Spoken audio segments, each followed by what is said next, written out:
Dear students, पिछली कक्षा में आपको ऑर्गेनिक मैटर के बारे में बताया था, ह्यूमस और ह्यूमस की नेचर और प्रॉपर्टीज़ के बारे में बताया था।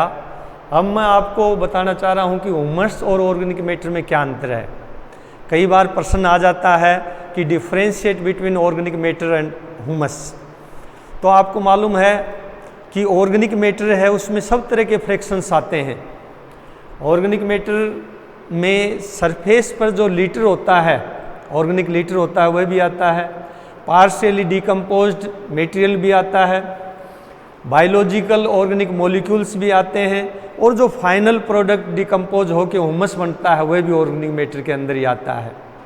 जबकि ह्यूमस के अंदर जो फाइनल डिकम्पोज्ड प्रोडक्ट है वही आता है। तो इस तरह से आप इन दोनों में डिफ्रेंशिएट कर सकते हो। यदि आपका प्रश्न आता है कि differentiate between organic matter and humus, तो आप सबसे पहले ये लिख सकते हो कि organic matter is in decomposable form, यानी ऑर्गेनिक मैटर डिकम्पोजेबल फॉर्म में रहता है। फाइनल डिकम्पोज नहीं हो चुका होता है, वह माइक्रोबियल एक्शन उसके ऊपर चलता रहता है।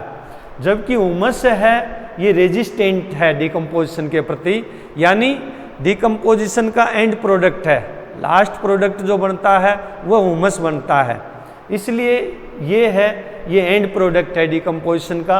यहाँ पर डिकम्पोजिशन रेगुलर चल रहा है। तो पहला अंतर तो ये हो गया। दूसरा हो गया, it has wide CN ratio. Organic matter में चूँकि प्लांट एंड एनिमल टिश्यूज भी रहती हैं, इसमें ऑर्गेनिक मॉलिक्यूल्स भी रहते हैं, तो इसका CN रेशो वाइड रहता है।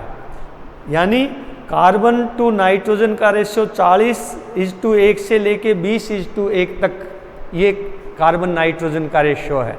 जबकि ह्यूमस है वह इसका CN रेशियो नैरो होता है, इसका CN रेशियो 10 से 12:1 रेशियो होता है। यानी इसकी कार्बन, ज़्यादातर कार्बन इवोपरेट हो जाती है कार्बन डाइऑक्साइड के रूप में, और जब कार्बन ज़्यादातर इवोपरेट हो जाती है तो नाइट्रोजन सॉइल में रहती है पूरी की पूरी, तो CN रेशियो इसका नैरो हो जाता है 10:12, 10 से 12 तक, और 1:1।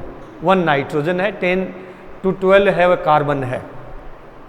तीसरा डिफरेंस ये है कि ये कंटिन्यूस चेंज होता रहता है ऑर्गेनिक मैटर। चूँकि ये डिकम्पोजेबल फॉर्म में है तो ये कंटिन्यूस चेंज हो रहा है, यानी अनडिकम्पोज्ड से पार्शियली डिकम्पोज्ड, पार्शियली डिकम्पोज्ड से बायोलॉजिकल ऑर्गेनिक मॉलिक्यूल्स, और बायोलॉजिकल ऑर्गेनिक मॉलिक्यूल्स से ह्यूमस। ये प्रक्रिया इसमें जारी रहती है, कंटिन्यूस चेंज होता रहता है, जबकि ये स्टेबल प्रोडक्ट है। चौथा डिफरेंस है, it contains biological organic molecules. मैंने पहली क्लास में भी आपको बताया था कि इसमें मेजर रूप से बायोलॉजिकल ऑर्गेनिक मॉलिक्यूल्स, जिसको हम नॉन ह्यूमिक सब्सटेंसेज बोलते हैं, और ह्यूमिक सब्सटेंसेज दो मेजर पार्ट हैं। जो बायोलॉजिकल ऑर्गेनिक मॉलिक्यूल्स हैं ये इसमें तो रहते हैं, परंतु इसमें नहीं रहते हैं, इसमें सिर्फ ह्यूमिक सब्सटेंसेज ही रहते हैं। जबकि इसमें ह्यूमिक और नॉन ह्यूमिक दोनों प्रकार के सब्सटेंसेज रहते हैं, इसमें सिर्फ ह्यूमिक सब्सटेंसेज रहते हैं। बायोलॉजिकल मॉलिक्यूल्स का मतलब नॉन ह्यूमिक सब्सटेंसेज। तो चौथा अंतर ये हो गया। फिर इसमें कोलोइडल और नॉन कोलोइडल दोनों पार्टिकल होते हैं। चूँकि ये तो डिकम्पोजेबल प्रोसेस में होता है, डिकम्पोजिशन चलता रहता है, तो इसमें हर तरह के मॉलिक्यूल्स होते हैं। जबकि इसमें अल्टीमेटली कोलोइडल सब्सटेंसेज होते हैं जिनकी साइज बहुत छोटी होती है, तो ये कोलोइडल सब्सटेंसेज होते हैं। इस तरह से ये मुख्य रूप से ऑर्गेनिक मैटर और ह्यूमस में अंतर है, इसको आप समझ गए होंगे। इसके बाद में दूसरा प्रश्न कई बार आ जाता है कि खाद और उर्वरक में क्या अंतर है। तो डेफिनेशन में आपको खाद की डेफिनेशन आपको बताई थी कि these are mostly organic materials which have capacities to supply nutrients and having no definite chemical composition, having low analytical value and mostly produced from animal and plant tissues। तो वही चीज़ हम इनमें अंतर में बताएंगे। अंतर में सबसे पहले क्या बताएंगे कि खाद का कोई डेफिनेट कंपोजिशन नहीं होता। कोई ऐसे कहे कि FIM का क्या कंपोजिशन है, तो उसका तो कोई डेफिनेट कंपोजिशन नहीं है, बहुत तरह के प्रोडक्ट्स होते हैं। कोई कहे कंपोस्ट का क्या केमिकल कंपोजिशन है, तो नहीं बता सकते। उसमें हम ये बता सकते हैं कि इसमें नाइट्रोजन, फास्फोरस, पोटास कितना है, परंतु ये नहीं बता सकते इसका कंपोजिशन क्या है। परंतु कोई ये कहे कि यूरिया का क्या कंपोजिशन है, तो हम फटदेशी ने बता देंगे कि यूरिया NH2CO, ये केमिकल कंपोजिशन है यूरिया का। अमोनियम सल्फेट का क्या कंपोजिशन है, अमोनियम सल्फेट का NH4SO4, ये केमिकल कंपोजिशन है। तो इनका डेफिनेट केमिकल कंपोजिशन होता है फर्टिलाइजर्स का, परंतु मैन्योर्स का कोई डेफिनेट केमिकल कंपोजिशन नहीं होता है। दूसरा अंतर है कि they have low analytical value. Analytical value का मतलब विश्लेषण जब करते हैं तो इसमें जो न्यूट्रिएंट कंटेंट है वो बहुत कम होता है, जबकि फर्टिलाइजर्स में हाई एनालिटिकल वैल्यू, इनका विश्लेषण करते हैं तो न्यूट्रिएंट कंटेंट इसमें ज़्यादा होता है। उदाहरण के लिए हम कहते हैं कि यूरिया में नाइट्रोजन कंटेंट कितना होता है, 46%, जबकि FIM में नाइट्रोजन कंटेंट कितना होता है, 0.5%। ऑन एन एवरेज FIM का यदि हम न्यूट्रिएंट कंटेंट बताएंगे कि FIM का कितना होता है, तो इसमें ऑन एन एवरेज वेरिएशन है। जैसे मैंने आपको क्लास में बताया था 0.5 से 1.5% होता है। तो किस तरह से खाद को बनाते हैं, किस तरह के एनिमल्स हैं, किस तरह का उनका भोजन है, बहुत सारे फैक्टर्स पर निर्भर करता है। परंतु औसतन हम कह सकते हैं कि FIM में 0.5% नाइट्रोजन होती है, 0.2% या 0.25% P2O5 होता है और 0.5% है वह K2O होता है। तो कहाँ 0.5% और कहाँ यूरिया में 46%। तो इसलिए इसको हम कह सकते हैं कि ये लो एनालिटिकल वैल्यू है, ये हाई एनालिटिकल वैल्यू है। तीसरा डिफरेंस क्या हो गया, they are organic and produced from plant and animal residues. Definition में भी आपको यही बताया था मैन्योर की कि mostly they are organic and produced from decomposition of plant and animal tissues. वही बात हम यहाँ लिख रहे हैं। और ये क्या है, mostly they are inorganic and mostly produced in industries. यहाँ मोस्टली शब्द इसलिए लिखा है कि इसमें कुछ एक्सेप्शंस भी हैं। जैसे यूरिया है, ये इनऑर्गेनिक नहीं है, यूरिया ऑर्गेनिक है, यूरिया में कार्बन आ रही है। तो यदि आपको कोई प्रश्न आता है कि कौन सा ऐसा फर्टिलाइजर है जो ऑर्गेनिक है, तो आप एग्जाम्पल दे देंगे यूरिया। यूरिया ऑर्गेनिक फर्टिलाइजर है। कैल्शियम साइनेमाइड एक दूसरा ऑर्गेनिक फर्टिलाइजर है, बाकी कोई और फर्टिलाइजर ऑर्गेनिक नहीं है। आप देखोगे सिंगल सुपर फॉस्फेट है, डाइअमोनियम फॉस्फेट है, म्यूरेट ऑफ पोटास है, सल्फेट ऑफ पोटास है, सारे के सारे इनऑर्गेनिक फर्टिलाइजर्स हैं। सिर्फ यूरिया और कैल्शियम साइनेमाइड दो ऐसे फर्टिलाइजर हैं जो ऑर्गेनिक नेचर के हैं। तो मोस्टली इसलिए लिखा है कि सभी नहीं है, mostly they are inorganic and mostly produced in industries. कुछ फर्टिलाइजर्स हैं वो नेचुरल साल्ट डिपॉजिट्स में हैं।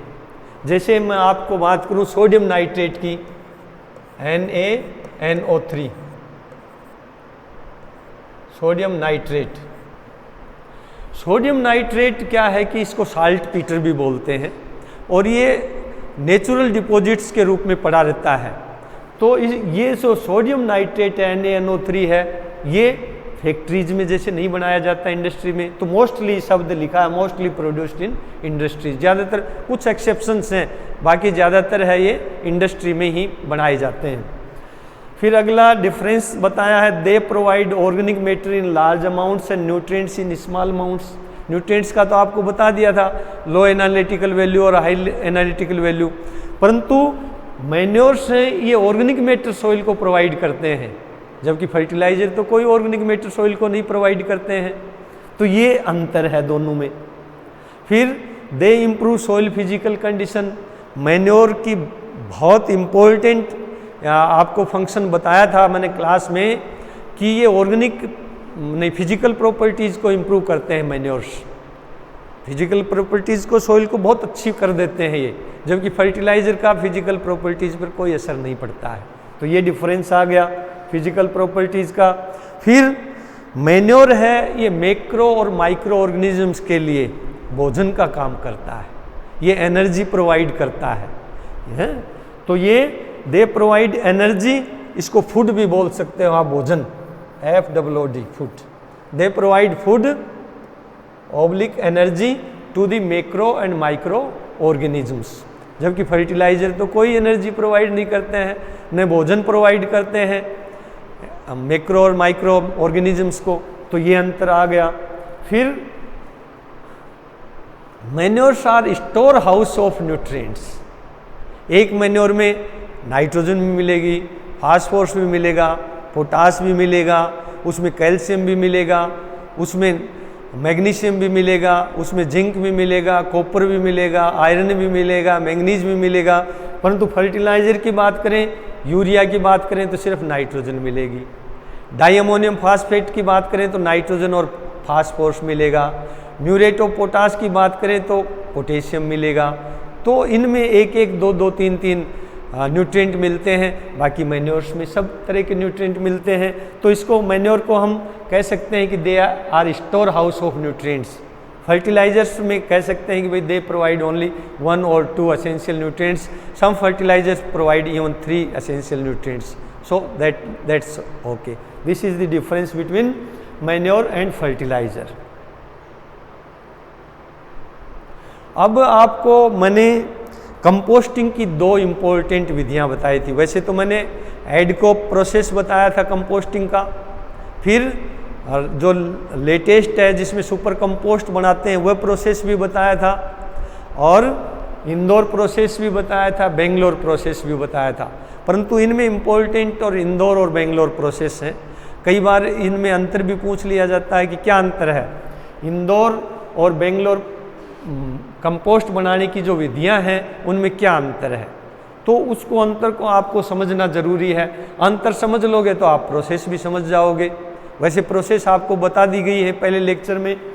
अब इंदौर मेथड है ये एरोबिक है, वायवीय है। बेंगलोर मेथड है एनेरोबिक है, अवायवीय है। यानी इसमें जो वायु की आवश्यकता पड़ती है, इसमें वायु की आवश्यकता नहीं पड़ती है। यानी इसमें ऐसे माइक्रो ऑर्गेनिजम्स होते हैं, सूक्ष्म जीव होते हैं जो वायु की प्रेजेंस में अपघटन करते हैं। इसमें ऐसे सूक्ष्म जीव काम करते हैं जो वायु की एब्सेंस में उसको अपघटित कर देते हैं, ऑर्गेनिक मैटर को मैन्योर में अपघटित कर देते हैं।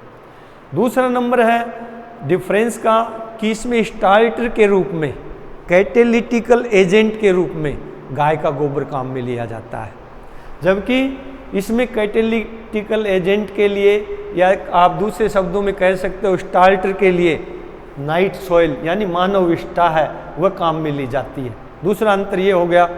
तीसरा अंतर ये हो गया कि इसमें ज़्यादा समय, इसमें इंदौर मेथड में खाद तैयार करने के लिए, कंपोस्ट तैयार करने के लिए कम समय लगता है, जबकि बेंगलोर मेथड में ज़्यादा समय लगता है। इसमें 3 से 4 महीने लगते हैं, इसमें 4 से 5 महीने लगते हैं। फिर इंदौर मेथड में जो कंपोस्ट तैयार होगा उसमें न्यूट्रिएंट कम होंगे, इसकी अपेक्षा बेंगलोर मेथड में जो न्यूट्रिएंट्स हैं वह ज़्यादा होंगे। इसका क्या कारण है? इसका कारण ये है कि यहाँ जो रिफ्यूज़ काम में लिया जाता है, वेस्ट मटेरियल काम में लिया जाता है, यहाँ पर फार्म वेस्ट काम में लिया जाता है, यहाँ पर सिटी रिफ्यूज़ काम में लिया जाता है। यहाँ स्टार्टर काऊ डंग काम में लिया जाता है, यहाँ स्टार्टर नाइट सॉइल काम में ली जाती है। तो नाइट सॉइल में भी न्यूट्रिएंट कंटेंट ज़्यादा है और सिटी रिफ्यूज़ में भी न्यूट्रिएंट कंटेंट ज़्यादा है, क्योंकि सिटी में वेजिटेबल्स का ये वेस्ट मटेरियल ज़्यादा रहता है, इस तरह का कचरा ज़्यादा रहता है, सीवेज स्लज भी रहता है, तो उसमें भी न्यूट्रिएंट कंटेंट ज़्यादा रहता है। इसी वजह से इसमें जो इंदौर मेथड है उससे जो खाद तैयार करते हैं उसमें न्यूट्रिएंट कंटेंट कम रहता है, और बेंगलोर मेथड में जो खाद तैयार करते हैं उसमें न्यूट्रिएंट कंटेंट ज़्यादा रहता है। अगला अंतर है फार्म वेस्ट का मैंने बता दिया, उसमें सिटी वेस्ट। अगला अंतर है, ये जो मेथड है, इंदौर मेथड है या इंदौर प्रोसेस ऑफ कंपोस्टिंग है, ये हार्वर्ड और वेड नामक साइंटिस्ट ने तैयार की थी। वेड है, WAD। इसमें पहले में वार्ड लिखवा दिया था आपको गलती से, WARD नहीं है, WAD है। तो हार्वर्ड एंड वेड, इन्होंने Indian institute of plant industry Indore में ये मेथड डेवलप की थी। और जो ये बेंगलोर मेथड है, जिसे वो बेंगलोर प्रोसेस भी बोलते हैं, ये प्रोसेस CN आचार्य ने Indian institute of science Bangalore में डेवलप की थी। इसी वजह से चूंकि ये बेंगलोर में डेवलप हुई थी तो इसको बेंगलोर मेथड बोलते हैं। और ये इंदौर में डेवलप की थी, इसलिए इसको इंदौर मेथड बोलते हैं। इसको CN आचार्य ने, बेंगलोर मेथड CN आचार्य ने डेवलप की थी।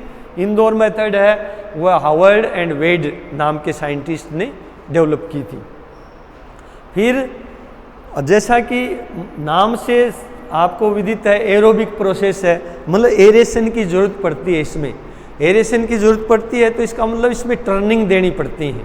2 सप्ताह बाद में, 4 सप्ताह बाद में, 8 सप्ताह बाद में, कम से कम 3 टर्निंग की ज़रूरत पड़ती है, 3 बार उल्टना पलटना पड़ता है। ये एनारोबिक प्रोसेस है, इसलिए इसमें उल्टने पलटने की ज़रूरत नहीं है, टर्निंग की आवश्यकता नहीं है। तो चूँकि यहाँ टर्निंग की आवश्यकता पड़ती है तो यहाँ लेबर्स की रिक्वायरमेंट ज़्यादा होती है, यहाँ लेबर्स की रिक्वायरमेंट कम होती है। तो ये मोटे मोटे अंतर हैं इंदौर मेथड में और बेंगलोर मेथड में। तो ये इम्पोर्टेंट है, इसलिए आपको बताया जा रहा है, अलग से पाठ पढ़ा दिया गया है। उसके अलावा आपको अलग से इसलिए बताया है कि इम्पोर्टेंट है और इसको आप समझ लेंगे तो याद हो जाएगा। फिर क्लास में भी मैंने पिछले लेक्चर में भी बताया था कि गोबर का खाद तैयार करने के लिए हम उन्नत विधि काम में लेते हैं, क्योंकि हमारी परंपरागत विधि है जो गोबर का खाद तैयार करने की, वो फाल्टी मेथड है। और फाल्टी मेथड होने की वजह से उसमें न्यूट्रिएंट लॉस हो जाता है, और न्यूट्रिएंट लॉस हो जाता है। इसी वजह से औसतन गोबर की खाद में नाइट्रोजन 0.5%, फास्फोरस 0.25%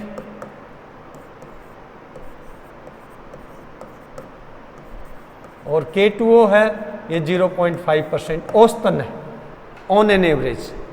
जबकि ये 0.5 से 1.5% तक नाइट्रोजन हो सकती है। इसी तरह से फास्फोरस भी 0.4 तक हो सकता है, 0.4 से ज़्यादा भी हो सकता है। पोटास है, ये भी 0.5 से लेके 1.5% तक या 1.4% तक हो सकती है। परंतु चूंकि लॉसेज होते हैं इसलिए इसमें औसतन ये है कम मात्रा रहती है। अब लॉस क्या होते हैं? मुख्य लॉस हैं वह नाइट्रोजन का लॉस होता है। पोटास का भी लॉस होता है क्योंकि पोटास भी सोल्यूबल है, नाइट्रोजन भी सोल्यूबल है, परंतु नाइट्रोजन का ज़्यादा होता है, पोटास का कम होता है। नाइट्रोजन का ज़्यादा क्यों होता है? क्योंकि नाइट्रोजन का लीचिंग लॉस भी होता है, निक्षालन द्वारा हानि भी होती है, और वोलेटाइलाइजेशन लॉस यानी वातावरण में वाष्पित हो जाती है, वह भी हानि होती है, डबल हानि होती है नाइट्रोजन की। जब आप लोग पशु बाड़े में जाएंगे, कभी भी जहाँ पशु बांधे रखते हैं, पशु बाड़े में जाएंगे तो एक विशेष प्रकार की स्मेल आती है। पशु बाड़े में जाते ही वह अमोनिया की स्मेल आती है। क्यों?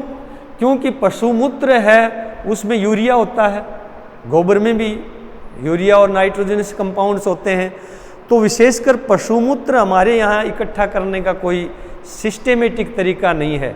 ज़्यादातर पशु मूत्र करता है तो जो मिट्टी है, मिट्टी द्वारा सोख लिया जाता है, उसमें बिछावन बहुत कम किसान काम में लेते हैं। सही मायने में जो आचार्य ने बेंगलोर मेथड दी थी, फार्म यार्ड मैन्योर गोबर का उन्नत विधि से खाद तैयार करने की, उसमें उन्होंने यही कहा था कि पशु के नीचे बिछावन जरूर बिछा देनी चाहिए, जिससे पशु जो भी मूत्र करता है तो बिछावन है वह सोख लेती है। ऐसी स्थिति में जो गोबर की बजाय पशु के मूत्र में जो नाइट्रोजन और पोटास कंटेंट काफ़ी ज़्यादा होता है, इसलिए उसको बचाना ज़रूरी होता है। इसलिए जो परंपरागत विधि से गोबर की खाद तैयार करते हैं उसमें शुरू से ही लॉस होना शुरू हो जाता है। जो पशु बाड़े में पशु मूत्र करता है तो उसमें नाइट्रोजन है वह अमोनिया के रूप में कन्वर्ट हो जाती है और अमोनिया के रूप में फिर वह वातावरण में चली जाती है। इस तरह से एक नाइट्रोजन का इस तरह से लॉस हो गया। फिर उसके बाद में जब वह खाद और पशु मूत्र की जो मिट्टी है वह एक जगह किसान इकट्ठी करता है तो ज़्यादातर किसान ढेर के रूप में इकट्ठी कर देता है गाँव में। तो ऐसी स्थिति में उसमें सूर्य की धूप भी लगती है, कभी बारिश आती है तो बारिश भी उसके ऊपर गिरती है। तो ऐसी स्थिति में बारिश से जो लीचिंग लॉस हो जाते हैं, जो घुलनशील तत्व हैं नाइट्रोजनस और विशेषकर पोटेशिक, वह घुल के और नीचे चले जाते हैं ज़मीन में। और नाइट्रोजन है वो माइक्रोबियल एक्शन से अमोनिया बनता है उसमें, जो काऊ डंग में या कैटल डंग में और यूरिन में नाइट्रोजनस कंपाउंड होते हैं उनका डिकम्पोजिशन होता है, अपघटन होता है और अल्टीमेटली यूरिया बनता है और ये यूरिया वातावरण में उड़ जाता है। या फिर यूरिया है ये डिकम्पोजिशन के दौरान कार्बनिक अम्ल भी बनते हैं तो यूरिया है वह कार्बनिक अम्ल के साथ रिएक्शन कर देता है और अमोनियम कार्बोनेट बन जाता है। 2NH3 + H2CO3 NH4 whole twice CO3, ये अमोनियम कार्बोनेट बन गया। अमोनियम कार्बोनेट जल से रिएक्शन करता है, चूँकि पानी रहता है वहाँ पर, तो पानी से रिएक्शन करने की वजह से अमोनियम हाइड्रोक्साइड और कार्बनिक एसिड बन जाता है और फिर अमोनियम हाइड्रोक्साइड अमोनिया और जल में टूट जाता है और ये अमोनिया है ये गैस के रूप में वातावरण में निकल जाती है। तो इस तरह से लीचिंग लॉस और वोलेटाइलाइजेशन लॉस दोनों तरह के लॉस होते हैं। फिर जब खाद तैयार हो जाती है किसान खेत में डालने चला जाता है तो खेत में डेरियाँ बना देता है और डेरियाँ कई बार तो ऐसा होता है 15 दिन 20 दिन महीने तक पड़ी रहती हैं, किसान उसको फैलाता नहीं है। यदि फैला दी तो तुरंत उसको खेत को नहीं जोतता है, वो ऐसे ही पड़ी रहती हैं, 2-3 दिन लगा देता है खेत जोतने में। तो ऐसी स्थिति में सूर्य की धूप लगातार उसके ऊपर लगती रहती है और सूर्य की धूप से जो वाष्पन से अमोनिया उड़ती है वातावरण में वो उड़ के चली जाती है और इसकी जो मिनरल वैल्यू है ये काफ़ी कम हो जाती है। तो इसको किस तरह से बचाया जा सकता है? बचाने के लिए सबसे पहली तो ये है कि भाई हम जो इम्प्रूव्ड मेथड खाद बनाने की है, जैसे CN आचार्य ने बताई थी ट्रेंच मेथड से खाद को बनाई जाए। जिससे दूसरी बात इसमें बिछावन है, पशुओं के नीचे बिछावन शाम के टाइम में बिछा दी जाए जिसे रात भर पशु उसके ऊपर बैठे और जो भी गोबर या उसका पशुमूत्र है वो उस बिछावन में सोख ले और वह सुबह इकट्ठा करके और ट्रेंच में डाले। और ट्रेंच का भी जैसे CN आचार्य ने मेथड बताई थी 1/3 पहले भरे, फिर बाद का 1/3 भरे और लास्ट में 1/3 भरे, इस तरह से भरे और उसको लास्ट में जब 1.5 से 2 फीट ऊंची हो जाए तो उसको मिट्टी और गोबर से लेप कर दें, तो वह मेथड काम में लें। दूसरा इसमें प्रिजर्वेटिव मिला सकते हैं, केमिकल प्रिजर्वेटिव मिला सकते हैं। केमिकल प्रिजर्वेटिव में जिप्सम और सिंगल सुपर फॉस्फेट ये प्रिजर्वेटिव के रूप में काम करते हैं, ये दोनों काम में लिए जा सकते हैं।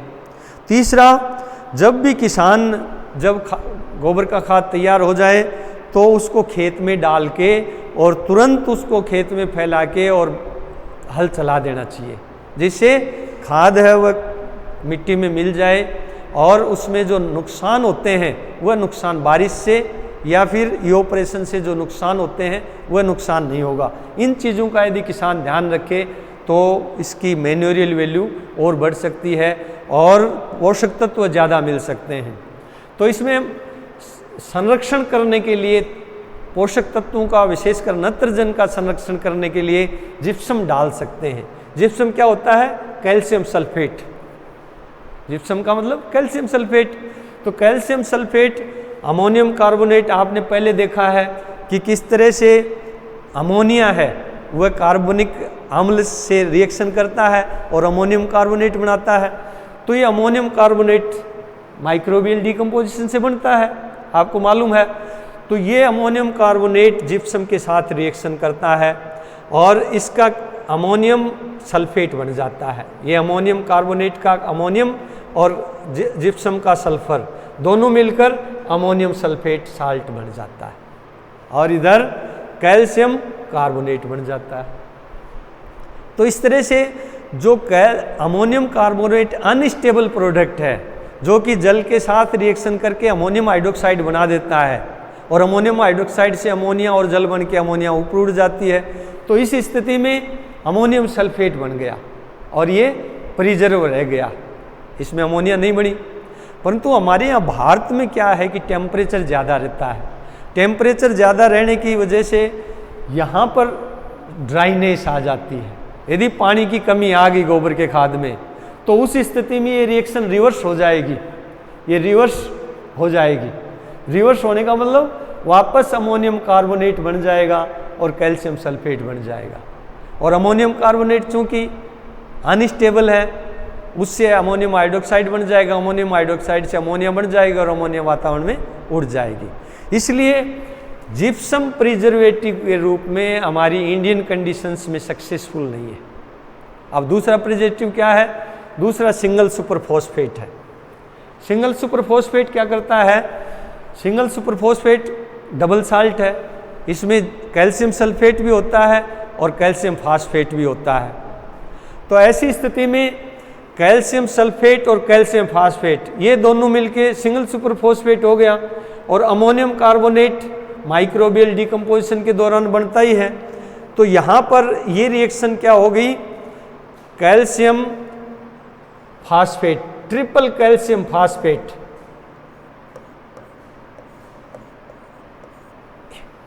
देखो ये मोनो कैल्शियम फास्फेट है, ये क्या है? Mono calcium phosphate. ये ट्रिपल कैल्शियम फास्फेट है। तो ये ट्रिपल कैल्शियम फास्फेट बन गया इससे, प्लस अमोनियम सल्फेट, यहाँ पर भी अमोनियम सल्फेट बना था, यहाँ पर भी अमोनियम सल्फेट बन गया, H2O और CO2। अब ये अमोनियम सल्फेट है, अब यहाँ पर रिवर्स रिएक्शन नहीं होगी। हाई टेम्परेचर होगा तो भी रिवर्स रिएक्शन नहीं होगा। क्यों नहीं होगा? कि कैल्शियम यहाँ से निकलेगा ही नहीं। कैल्शियम क्यों नहीं निकलेगा? क्योंकि ट्रिपल कैल्शियम फास्फेट है, ये रिवर्स नहीं होता है। तो इसमें 3 फायदे हैं। पहला फायदा ये है कि इसमें नाइट्रोजन का नुकसान नहीं होगा, एक फायदा। दूसरा फायदा ये है कि इसमें फास्फोरस बढ़ जाएगा, क्योंकि फास्फोरस मैंने आपको बताया था नाइट्रोजन भी 0.5 है, पोटाश भी 0.5 है, फास्फोरस दोनों का आधा है। तो ऐसी स्थिति में फास्फोरस कंटेंट मैन्योर में बढ़ जाएगा, दूसरा फायदा। तीसरा फायदा क्या है कि ये ऑर्गेनिक फॉर्म में आ गया फास्फोरस, क्योंकि मैन्योर में है तो ये triple calcium phosphate organic form में आ गया और यहाँ फास्फोरस का नुकसान नहीं होगा। लंबे समय तक पौधे को फास्फोरस की उपलब्धता रहेगी। तो इस तरह से ये सिंगल सुपर फॉस्फेट यदि हम मैन्योर बनाने के लिए प्रिजर्वेटिव के रूप में काम में लेते हैं, गोबर की खाद को प्रिजर्व करने के लिए, संरक्षित करने के लिए काम में लेते हैं, तो इसमें सिर्फ नाइट्रोजन का लॉस का ही कम नहीं होगा, बल्कि फास्फोरस की उपलब्धता भी होगी और फास्फोरस पौधे को लंबे समय तक मिलेगा और ये रिएक्शन रिवर्स नहीं होगी। तो इस तरह से हम गोबर की खाद को उन्नत खाद बना सकते हैं और इसकी मैन्योरियल वैल्यू को बढ़ा सकते हैं। धन्यवाद।